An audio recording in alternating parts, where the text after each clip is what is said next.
She said she'd only be gone for 2 days. That's what she told the neighbor, Doris Whitaker, the one who kept the garden trimmed and noticed the porch lights that didn't turn off. She's got everything she needs, Sierra had said, smile polite but distant, luggage in hand, Uber waiting at the curb. Just a quick trip. I'll be back Sunday. But Sunday came. And went. And the windows stayed shut. Inside that small, square home on Aspen View Drive, the curtains stayed drawn, the kitchen sink piled with plates, and the only sound, when there was any, was the low hum of a TV playing reruns to an audience that couldn't answer back. By the time anyone stepped inside that house again, the silence had already hardened. Like smoke in the wallpaper. Like time gone stiff in the corners of the living room. And Eleanor Grace Murphy, 68 years old, retired seamstress, once a mother, once a name people spoke with warmth, wasn't alive to tell her side of the story. So the story came from everything she left behind. The mail she didn't pick up. The oxygen tank she couldn't refill. The recliner she never stood up from. And a note taped to the fridge in her daughter's handwriting. Back soon. Love you. But she didn't come back. Not after a day. Not after 5. Not even after the smell started leaking into the hedges. What began as a welfare check became something darker. Something colder. And when officers stepped through that back sliding door, it wasn't chaos that greeted them. It was stillness. The kind that doesn't just mean someone is gone. The kind that means someone stayed gone. Eleanor Grace Murphy was never the loudest in a room. Born in 1954, raised in a one-story clapboard house in Fresno before settling in Bakersfield, she lived the kind of life that rarely made headlines, until it did. Her friends described her as solid. Not flashy, not dramatic. A woman who found meaning in daily rituals, ironing her sheets until the creases were perfect, waking early to hum along with gospel songs on the radio, folding towels into neat thirds like it was art. She'd been a widow for almost a decade. Her husband, Walter, died from a stroke on a Monday morning. Quiet, fast. She didn't cry much, at least not where anyone could see. Just kept going. Paid off the house. Canceled the Sunday paper. Learned how to change the filter in the HVAC herself. That was Eleanor. And then there was Sierra. The thing about stories like this is that people like to pick sides. Villain. Victim. Black and white. But real life isn't tidy. Not the kind that plays out behind suburban doors. Sierra Murphy was her only child. 32. A social media wellness coach, whose definition of healing seemed to change depending on the algorithm. One week it was breath work. The next it was crystals. She'd been living in Los Angeles, or at least that's what her Instagram suggested. Rooftop brunches, mantras in white font over pink sunsets, and captions that read like scripture. You can't pour from an empty cup. Protect your peace. But peace is harder to find when your mother can't walk. When Eleanor slipped in the tub in April 2022, there was no one else to call. No husband. No siblings. No in-home nurse. Just Sierra. She flew in the next day, kissed her mother on the forehead, posted a story of their hands intertwined with the caption, "Coming home to heal the root." But what she didn't post was how hard it got. The diapers. The constant ringing bell. The apologies that came with every spoonful. "Sorry, baby. I didn't mean to. I just can't." At first, Sierra tried. She really did. Cooked, cleaned, adjusted pillows every few hours like the nurses instructed. She even made videos about it. "Caring for our elders is sacred," she'd say, framed in good lighting. But likes don't change sheets. And intention doesn't refill oxygen tanks. They say it's not the screaming that breaks you. It's the quiet. By July the reels slowed down. By August the smiles looked thinner. By September the house had become something else. A prison she didn't sign up for. And that's when the distance started. First emotionally. Then physically. Then came the message. "I just need 2 days to reset." Miami wasn't supposed to be a vacation. That's what she told herself. Just time away. A little breathing room. The chance to be the version of herself she'd built online. Carefree, whole, unbothered. What no one saw was that Eleanor had been left in that recliner with no food in the fridge, no extra batteries for the oxygen machine, no one to turn her at night. Sierra didn't hire help. Didn't tell the neighbor. Didn't set up a backup plan. She simply left. And the clock started ticking. There's a question that lingers in cases like these. One detectives ask quietly when the cameras are off, when the paperwork's been filed. Would she have ever come back? Because there's a difference between forgetting and choosing to disappear. And the deeper you dig into the Murphy case, the more it stops feeling like negligence and starts feeling like abandonment. Not the kind that happens by accident, The kind that arrives with a boarding pass, a charged phone, and a weekend bag filled with swimsuits and alibis. Before the silence there was rhythm. Eleanor Murphy's house on Aspen View Drive had a quiet kind of music to it. The squeak of the front screen door in spring. The whir of the sewing machine before dinner. Gospel hymns playing low on Sunday mornings. That's how people remembered it, the kind of place where the porch light always worked, the couch still had its plastic covering, and the scent of lemon oil clung to the wooden stairs. It wasn't glamorous. It wasn't modern. But it was hers. The neighborhood knew Eleanor. Not in the loud, overly friendly way of suburbia, but in the trust you with my spare key kind of way. She kept to herself, but she showed up, baked cobblers for church raffles, waved at the mail carrier even when it rained. She was steady, predictable. And then her body betrayed her. It started small, aching joints, trouble standing after long stretches. She joked it was just old knees and stubborn bones. But by early 2022 the cane wasn't enough. One day in April, as she stepped into the bathtub, her legs simply gave out. No scream. No crash. Just a dull thud and the sound of running water. She lay there, soaking for hours, until the neighbor's dog wouldn't stop barking and Doris Whitaker knocked. That fall changed everything. The doctors at St. Jude Medical weren't cold, but they didn't sugarcoat it either. Compression fractures in her spine. Nerve damage. The kind that doesn't come back. The scans showed what Eleanor had feared from the moment she hit the tile. She wouldn't walk again. Not with a walker. Not even with help. She would need full-time care. Transfers. Bedside hygiene. Medical supplies. Assistance to eat, to shift, to clean herself. Everything that used to be muscle memory now required someone else's hands. Eleanor didn't cry. Not in front of anyone. But the silence deepened. Not the peaceful kind. The kind that fills a room with weight. The kind that stretches across days and turns time into a burden. She stared at the ceiling. At the framed photo of Walter on the nightstand. At the unopened Bible on her lap. She didn't say much. Just nodded politely when nurses came in. Thanked them with her eyes more than her voice. Her dignity eroded in private. Sierra arrived on the third day. Suitcase in hand. Face scrubbed clean. Anxious but composed. "Hi, Mama," she said. Eleanor smiled. Or tried to. There was warmth. There was tension. There was history in that moment, things neither of them said but both knew.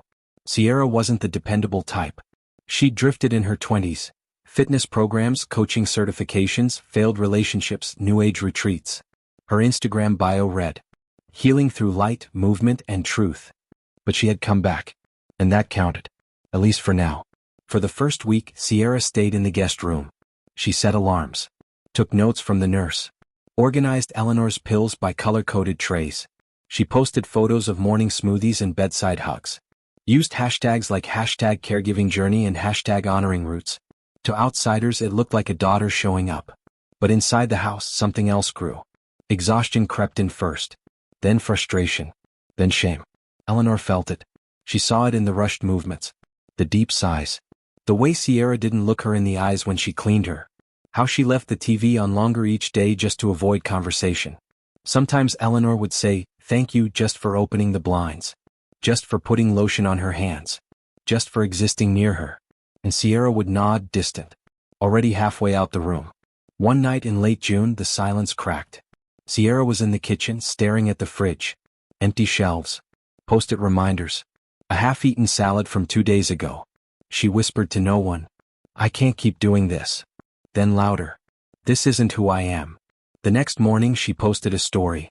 Pouring into others means pouring from overflow. Protect your reserves. Eleanor never saw the post. But she saw the distance. Felt it in the way Sierra barely spoke while changing her. Heard it in the quiet pause between the word "mama" and anything else. There was no argument. No explosion. Just withdrawal. By mid-July, Sierra had stopped setting the alarms. Some mornings, Eleanor waited nearly an hour before her daughter entered the room. Other days the water pitcher stayed empty until dusk. And the worst part? She stopped asking. Because asking started to feel like begging. When the calendar turned to August, Eleanor knew something had shifted. Not in her body, it had already betrayed her, but in the house itself. The refrigerator buzzed louder. The walls felt closer. The windows stayed shut. And Sierra began talking about Miami. Just a few days, she said. To reset. To breathe. She promised she'd set everything up. Groceries. A visiting nurse. A schedule. Eleanor nodded. She didn't ask questions. Because deep down maybe she already knew that this time her daughter wasn't planning to come back. And the recliner she sat in wasn't just a chair. It was a waiting room for something final. By late August the captions had changed. Gone were the curated posts of herbal teas and handwritten affirmations. Gone were the sepia-toned stories of healing at home. Sierra's feed slowed to a murmur, memes about burnout, blurry photos of cloudy mornings, and one tweet that lasted barely an hour before she deleted it. I swear I didn't sign up for this. No one in Bakersfield saw it. Not the neighbors. Not Mrs. Whitaker across the street. But someone out there did. Thousands of followers, most of whom still believed she was a beacon of calm. A woman who meditated, manifested, and molded chaos into peace. But inside the house, the peace had curdled. Sierra had stopped setting alarms. Some mornings, Eleanor waited 2 hours for help. Other days, she wasn't helped at all. Lunch was missed more often than made. The adult diapers sometimes stayed on too long, sometimes until they leaked. The oxygen tank wasn't always checked, and the pills weren't always taken at the right time, or at all. But it wasn't dramatic. That's the part people don't understand. Neglect doesn't always scream. Sometimes it looks like scrolling on your phone while someone coughs quietly in the next room. Sometimes it sounds like saying, "I'll be there in a minute," and then never coming. Sometimes it's just not wanting to look at the person who needs you. Eleanor never raised her voice. And Sierra didn't either. They lived side by side in the same house, like strangers navigating a slow erasure. In early September, Eleanor developed pressure sores, red patches spreading across her lower back, where the skin had been pressed against the recliner for too long. Sierra dabbed ointment on them. Sometimes. Other times she forgot. Or told herself she'd do it later. Then later never came. The fridge grew emptier. The laundry basket fuller. The portable toilet stayed uncleaned for days. Sierra wasn't malicious. But she had stopped caring. Not in the way the law defines it, yet. But in the way the air gets heavier when no one checks on you. Eleanor felt it. She said less. Pressed the help button less. Her voice shrank. She started sleeping more, or pretending to. Because needing someone who resents you feels worse than being alone. That's when the call came. A friend from her LA days, Mia, texted her out of the blue. "Girl, we're doing a weekend in Miami. Suites booked. Flights are first class. You need this." And Sierra didn't hesitate. Not even for a second. She said yes. Not maybe. Not let me see. Yes. She spent 3 days prepping. Not for her mother's care but for the trip. She packed swimsuits and sunglasses. Booked the flight under Mia's account. Charged her backup phone. And then she wrote a note. A small sticky tab on the fridge. "Back soon. Love you." She didn't call her aunt. Didn't arrange a nurse. Didn't tell Mrs. Whitaker next door. Didn't set up grocery delivery or emergency contacts or medication alerts. She just left. At 11:47 p.m. on a Thursday, she slipped out the door with her suitcase in hand, moving through the house like a guest checking out of a motel. The porch light was still on. The refrigerator hummed quietly. And Eleanor, already half asleep, didn't know that this would be the last night she would hear footsteps in that hallway. Sierra posted a story from the airport. A glass of cucumber water. Her passport. Caption. Unplugging to realign. Don't text. She knew what people would think. Another healing trip. Another digital detox. Another chapter in the life of a woman who sacrifices for others. But this time there was no one behind the curtain. No backup plan. No script. Just Eleanor. In a recliner. In a house where time had already stopped moving. 3 days passed. The trash bin stayed full. The porch light stayed on even during the day. Mail piled up. And Eleanor, still waiting, began to fade. By the 5th day the oxygen machine blinked red. Low battery. No refill. No one there. And somewhere in Miami, Sierra laughed over a champagne glass, dancing barefoot in a rooftop bar, her braids swinging over one shoulder, the caption under her latest photo reading. Boundaries are sacred. Healing isn't selfish. But back in Bakersfield, a woman was dying. Quietly. And no one even knew she had been left. At first it was nothing. Just a flicker of thought easily dismissed. A full mailbox. A porch light still burning at noon. Trash bins unmoved since Monday. Mrs. Doris Whitaker didn't want to jump to conclusions. She never did.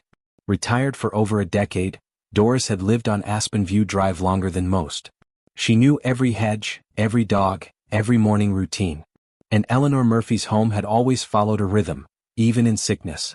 So when that rhythm stopped, Doris felt it. The first thing she noticed was the silence. No television murmuring behind the window. No movement behind the curtains. No screen door creak from Sierra's comings and goings. It wasn't just that the house was quiet. It was that it had become too quiet. By the fifth day, a sourness had crept into the air, subtle, drifting, barely there, like something spoiled but hard to place. At first, Doris thought maybe it was the neighbor's trash, or the heat pulling something up from the gutters. But as the breeze shifted, it kept coming from one direction. The Murphy house. At first she just wrinkled her nose, stepped inside, let it go. But the next day it was still there. And a little stronger, thicker. The kind of scent that stuck to the back of your throat. The kind that made you stop mid-step, mid-thought. Doris stood at the edge of the walkway, looking at Eleanor's front porch. Same doormat. Same sagging blinds. Same stillness. She waited. Waited for Sierra to pull in with grocery bags. Waited for music to hum through the screen window. Waited for some sign that life was still living in there. Nothing. It was the flies that did it. On day 7 she saw them. Small at first, just 1 or 2, buzzing along the inside of the window. Then more. A cluster. Tracing the corners of the glass like they were drawn to something they couldn't name. Doris didn't panic. She turned, walked back to her home, sat down at her kitchen table and picked up the cordless phone. No hysteria. No dramatics. Just quiet concern formed from a lifetime of intuition. She dialed non-emergency dispatch. "Hi," she said, voice even calm. "I'm not sure if it's anything, but the woman who lives across from me, Eleanor Murphy, she hasn't been seen in days. Her daughter said she'd be back last weekend, but she never returned. And now the mailbox is full and—" She paused, took a breath. "And the house smells wrong." Police arrived before noon. 2 officers. Uniforms crisp. Clipboards in hand. They knocked once, then twice. Waited. Called out. No answer. One of them circled to the side gate. The back sliding door was cracked open, just enough to say someone left, without meaning to return. They stepped inside. And the air changed. Thick, stale, dense with heat and the unmistakable odor of death. Not the kind you imagine. The real kind. Layered, heavy, woven into the carpet fibers and behind the drywall. The thermostat blinked low battery. The air was unmoving. They moved slowly. Past a stack of unopened mail. Past a kitchen counter littered with empty pill bottles, a tipped-over glass, a bowl of dry oatmeal crusted at the edges. The living room lights were off. The blinds still drawn. The television played a court show at low volume, one of those syndicated episodes that loop endlessly during the day. And then they saw her. Eleanor Grace Murphy. Seated. Still. Reclined in her chair as if asleep. But her face had gone slack, her jaw parted. Her skin, once soft and pale, had darkened. Her hands lay folded on her lap. Her housecoat was soaked through. The oxygen tank beside her was empty, the tubing limp and coiled at her feet. She looked like someone who had simply paused, forgotten to breathe. But the smell said otherwise. One officer whispered into his radio. The other turned his head toward the hallway, then slowly stepped back. No signs of struggle. No overturned furniture. No bruising. No blood. But the neglect was loud. The silence even louder. And on the fridge, in plain sight, stuck under a magnet that read "Faith over Fear," was the sticky note. "Back soon. Love you." That note became Exhibit A. Not because it was proof of murder, but because it wasn't enough. It told a story Sierra had hoped would work. That she left briefly, that she meant well, that she cared. But no groceries were ordered. No nurse was contacted. No one had been told. Eleanor had been left alone. And no one would have known if the smell hadn't found its way into the wind. That evening, while Sierra sipped cocktails on a rooftop bar in Miami, the coroner wheeled Eleanor's body through the front door and into a waiting van. Neighbors watched from their windows. Curtains parted. Children were pulled inside. The sun set without ceremony. And for the first time in 9 days the Murphy house exhaled. Not in relief. In release. The thing about digital footprints is, they don't lie. They don't soften edges. They don't change tone. They don't care about intentions. They just log time. And in the case of Eleanor Grace Murphy, time was the very thing that killed her. Not instantly. Not violently. But minute by minute. Post by post. Mile by mile. Detective Michael Tran had seen enough over the years to know when a story didn't add up. 23 years in the department. Homicides. Elder abuse. Missing persons. Most crimes came wrapped in emotion. Rage, fear, desperation. But this This was something else. Colder. Slower. It started with the call log. Sierra Murphy hadn't dialed a single number to or from Bakersfield in 11 days. Not to her aunt. Not to the neighbor. Not even a local pharmacy. But she had used her phone. A lot. Her Instagram alone told a timeline more precise than any witness. Day 1, selfie at LAX. Unplugging to realign. Day 2, rooftop lunch, quote overlay, boundaries are sacred. Day 3, ocean view with hashtags. Hashtag healing, hashtag self-care journey. Day 5, short clip laughing poolside, tagged in Miami Beach. Day 7, champagne tower video, no stress, just vibes. Day 9, boomerang of palm trees, vibes unmatched. There were 27 Instagram stories, 6 permanent feed posts, 2 reels, and 3 location check-ins at high-end lounges. GPS confirmed all of it. From 4-star spas to boutique brunches, Sierra had documented her retreat, with perfect alignment, just not the kind she claimed to seek.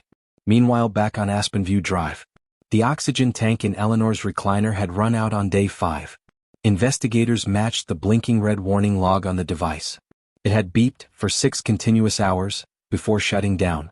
The smart home hub showed no motion detected in the living room between day 6 and day 9. No light switches. No floor vibrations. No door openings. The TV stayed on, channel unchanged, volume low. Like background noise for someone who couldn't change it anymore.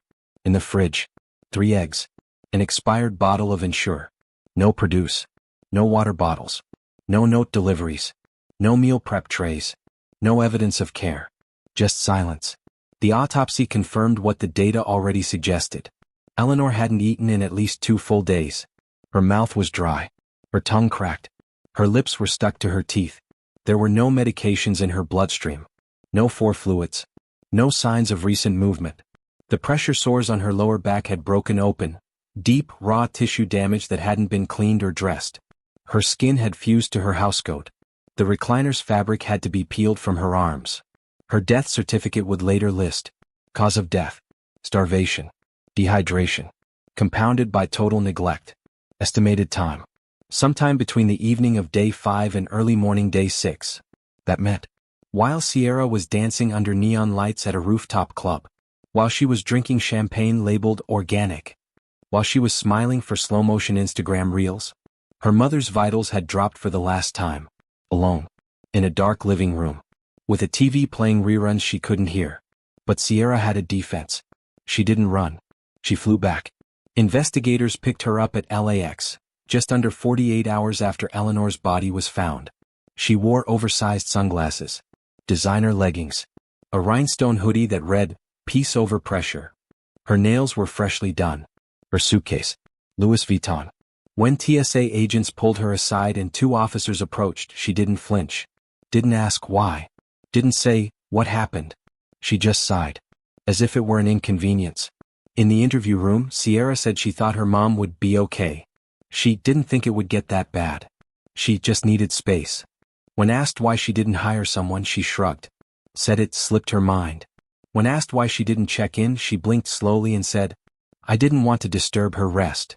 It wasn't malice. It wasn't anger. It wasn't violence. It was absence. But absence, as the detective later told the court, can kill just as effectively as a weapon, only slower. The courtroom didn't gasp. There were no outbursts, no shouting matches, no dramatic confessions. Only quiet. The kind of quiet that builds when the facts are too clear to deny. The kind that grows heavy when no one can find a way to look away. Sierra Murphy walked into courtroom 2A wearing the same rhinestone hoodie she had on at the airport. It still said "Peace over pressure." But that morning, the rhinestones didn't sparkle under the fluorescence. They just looked out of place, like a costume that no longer belonged to the role. Her hair was tied back. Her face pale beneath makeup. She didn't look at the gallery. Didn't glance at the media row. She kept her eyes on the floor. Maybe because she knew that above her, projected for everyone to see, was a photo of her smiling in a rooftop pool, posted on day 5, the very day her mother's oxygen ran out. The prosecution didn't raise their voice. They didn't need to. They had the data. The timestamps. The receipts. They had the oxygen tank logs. The smart home sensor data. The social media check-ins and the credit card swipes. They had the sticky note, "Back soon." And they had the autopsy report. Ladies and gentlemen of the jury, the prosecutor said, her voice steady, practiced, devastating in its calm. This case isn't about malice. It's not about violence.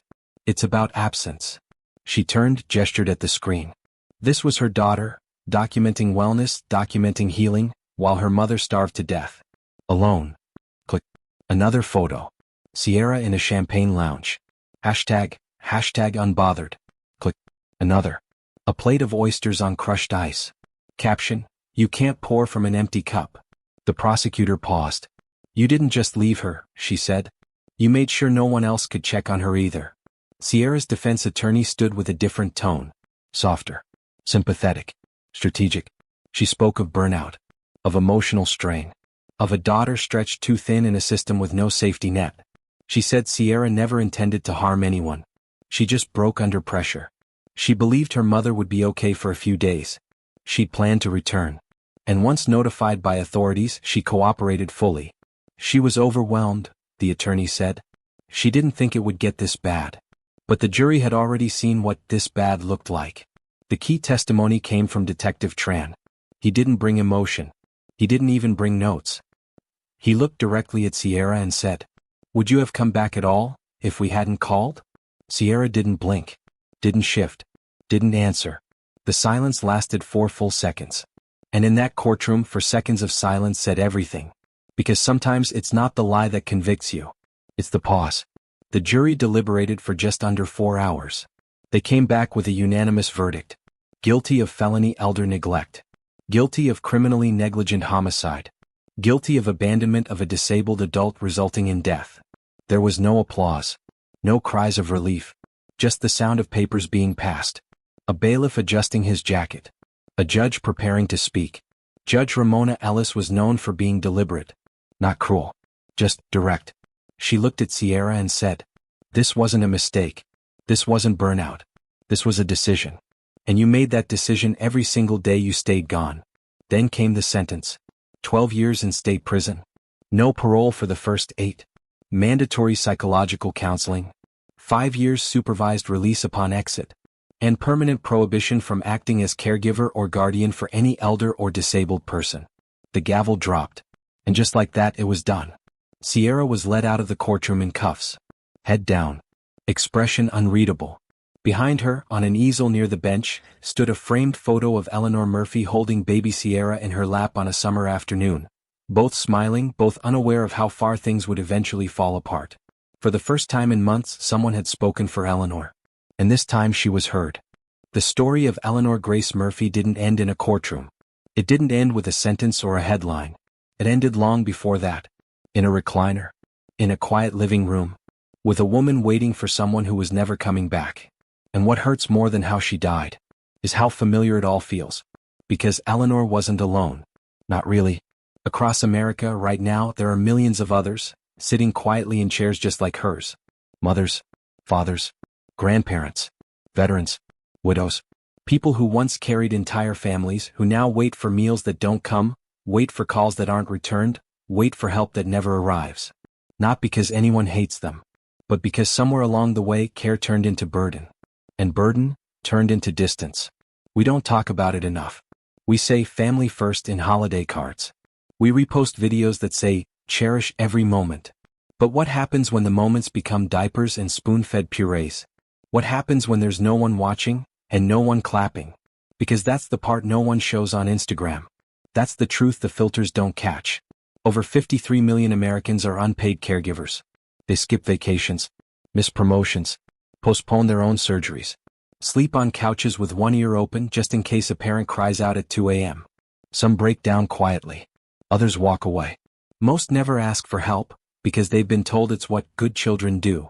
Until one day someone doesn't come back. And a sticky note on the fridge becomes the last conversation. Eleanor Murphy deserved more than a post-it. She deserved more than silence. She deserved presence. And Sierra? She's not a monster. But she's a reminder. That even love can rot if left untended. That even good intentions can wither in the heat of selfishness. That abandonment doesn't always slam doors. Sometimes, it just fades out of the room. Quietly. This wasn't just one woman's mistake. This was a system without scaffolding. A society where burnout has no hotline. Where daughters become nurses without training. And sons break under expectations they were never taught to carry. So what now? We ask the question Sierra left behind. Would you have stayed? When it got hard? When it got ugly? When the only applause was your own exhausted sigh? Would you have stayed? If no one was watching? Because in the end, this story isn't just about death. It's about who stays when things get quiet. It's about who shows up when the room smells like sickness and shame. It's about what we owe the people who once carried us. Eleanor never got to ask those questions. So now, we have to.